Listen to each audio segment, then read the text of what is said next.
Guys कैसे हैं आप लोग। आज नया टॉपिक है। ये क्वेश्चन बेसिकली क्या है, ट्रायंगल बेस्ड तो है। इसमें जितने भी डायग्राम बनेंगे ट्रायंगल ही बनते हैं। ये टॉपिक है एलिवेशन एंड डिप्रेशन का।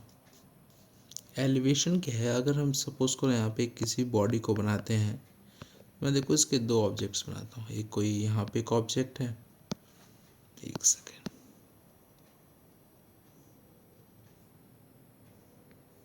सपोज कर लो यहाँ पे कोई एक ट्री है और एक दूसरा ट्री यहाँ पे है।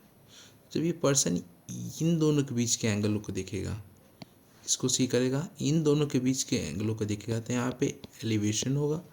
और जब यहाँ देखेगा तो यहाँ पे अपना क्या होगा, डिप्रेशिएशन होगा।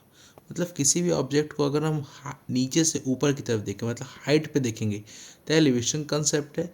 और वही उसको हम लो साइड देखेंगे तो किसका कंसेप्ट है, डिप्रेशन का। ठीक, तो सेम इसी पे एक बेस्ट क्वेश्चन है, इसको अभी हम लोग सॉल्व कर लेते हैं। ठीक है, ईजी है, बस टॉपिक समझ आना चाहिए। ठीक है, तो चलो देखते हैं क्या है क्वेश्चन में। तो क्वेश्चन ने बोला है, अ circuit artist is climbing a 20-meter long rope which is tightly stretched and tied from the top of a vertical pole to the ground. Find the height of the pole if the angle made by the rope with the ground is 30 degree. ठीक, सबसे पहले उसने बोला है कि जो circus का artist है उसने जो रोप को टाई किया है कहाँ से, टॉप से। भाई अगर एक ही बॉडी हाइट है तो यही क्या है, अपना टॉप है। यहाँ से तो यहाँ से इसने बेस से एक रस्सी को टाई करके रखा है। ठीक है, कि उस पर चढ़ सके। वो कितना मीटर का है, 20 मीटर है। ठीक है, ये हमने देख लिया। फिर उसने बोला है कि जो एंगल बन रहा है ना किसके बीच में, रस्सी अगर अपनी ये है, ये रस्सी है और ग्राउंड फ्लोर ये है, तो उनके बीच में कितने का एंगल बन रहा है, 30 डिग्री का। ठीक है, समझा क्या। चलो इसको सॉल्व करते हैं।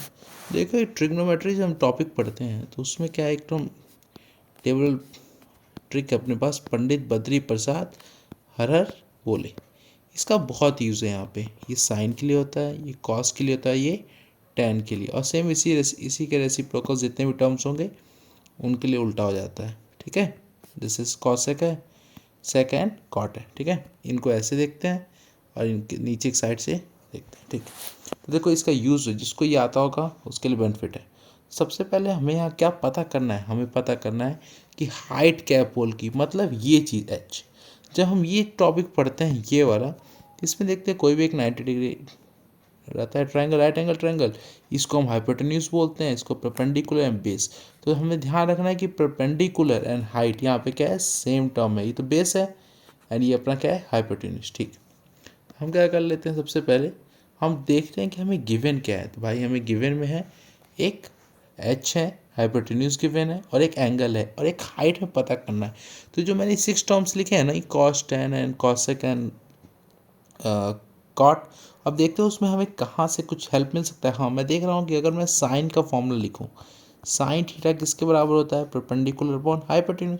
तो ध्यान से देखो, मुझे थीटा पता है, हाँ पता है, हाइपोटेन्यूज पता है, पर मुझे क्या नहीं पता है, परपेंडिकुलर। मतलब अभी मैंने क्या बताया कि हाइट परपेंडिकुलर को हमें यहाँ पे सेम लिख चलेगी, वही पता है, तो हम इसी फॉर्मूले को यूज़ कर लेते हैं। एक ट्राई करो, जब भी हम आंसर लिखना शुरू करेंगे ना, सबसे पहले गिवन लिख लिया करो। तो गिवन अपने पास क्या बचे, theta equals to 30 degree. P मतलब हाइट हमको पता ही करना है, एंड एच वो कितना है, 20 मीटर। ठीक, तो हम इसका फॉर्मूले का यूज़ करते हैं। तो sine theta equals to P by H. ठीक, तो साइन थीटा, ठीक है, तो थीटा की वैल्यू कितनी है, 30 है। पी हमको पता करना है एंड एच कितना है। एक काम करते हैं, ये पी ए भी रहने देते हैं, हम इसे कुछ नेमिंग कर देते हैं, ए बी एंड सी।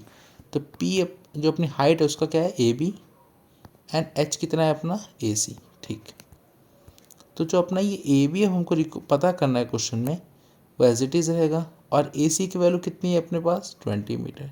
ठीक है, अब साइन 30 होता क्या है, देखो जितनी वैल्यूज़ है ना, साइन की, कॉस की, कॉटेक, कॉट की, कॉसेक की, सेक की, टेन की, सबकी वैल्यू याद कर लो। किस पे, एक तो 0 डिग्री पे, 30 डिग्री पे, 60 डिग्री पे, सॉरी 45 डिग्री पे, 60 डिग्री पे, 90 डिग्री पे। देखो साइन का याद कर लो, उसी का रिवर्स है कॉस। साइन एंड कॉस को डिवाइड करोगे तो 10, अब ऐसे ही कॉसेक सेकेंड कॉट को भी कर लो, बहुत ईजी, ज़्यादा हार्ड नहीं है। तो साइन 30 की वैल्यू कितनी होती है 1/2 equals to A B upon 20। हमें तो ए बी पता करना है, तो जो चीज़ पता करना होता है वो वहीं पे रह जाता है। 20/2 आ गया, तो कितना आ गया 10। अपना यूनिट मीटर में चल रहा था तो कितना आ गया मीटर, तो अपना आंसर कितना आ गया A B equals to 10 metre. ये तुमको पता करना था। ए बी क्या है भाई, अपनी हाइट है, हाइट ऑफ पोल। ठीक है, तो इस क्वेश्चन में हमने क्या देखा कि हमें क्या रिकॉल होना चाहिए। सबसे पहले तो हमें देखना है कि नीचे से एंगल बन रहा है ऊपर से, जो मैंने बता दिया एलिवेशन डिप्रेशन का क्या पता करना है। और ये जो मैंने 6 टर्म्स लिखे ना, sine cos tan cosec second cot, इनका जो रिलेशन है देखो कुछ इजी है, बहुत इजी है। एक बॉक्स बनाओ, 6 उसमें टर्म्स रखो, पंडित बद्री प्रसाद हर हर बोले, बहुत इजी है। और हमें बस देखना है कि कौन से टर्म्स गिवन है, उसके हिसाब से अपने हिसाब हम ये 6 टर्म्स का यूज़ करके आंसर को निकाल लेंगे, जैसे मैंने यहाँ पे साइन को पता किया। ठीक है, ओके, फिर मिलते हैं नए क्लास में कुछ नया टॉपिक लेके। देखो 10th क्लास के पक्का एग्जाम में क्वेश्चन तो आना ही आना है एलिवेशन रिलेशन का। ठीक है भाई, मिलते हैं नेक्स्ट क्लास में, बाय।